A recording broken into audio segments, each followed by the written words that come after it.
आलाय, टोकलाय.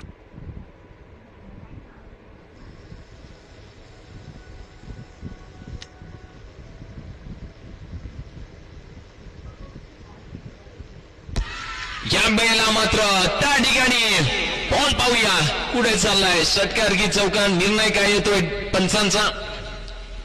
आणि यस, इथून मात्र षटकार आलाय, टोकलाय. आता करायचंय 3 बॉल आणि 4 धावा. 3 चेंडू 4 धावा. एका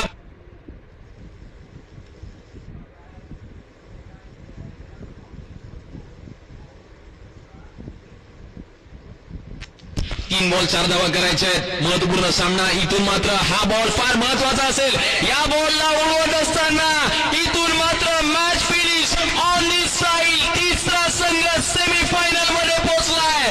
पाटील पलटणचा संघ, त्या संघाने मारली आहे बाजी यात मॅच नंबर 3 मध्ये. आणि man of the match Nilesh Sakpal, ज्याने विजयी षटकार ठोकला, त्यांना विनंती असेल आपण या ठिकाणी यायचंय. मॅन ऑफ द मॅचचा किताब आपल्याला दिला जाईल.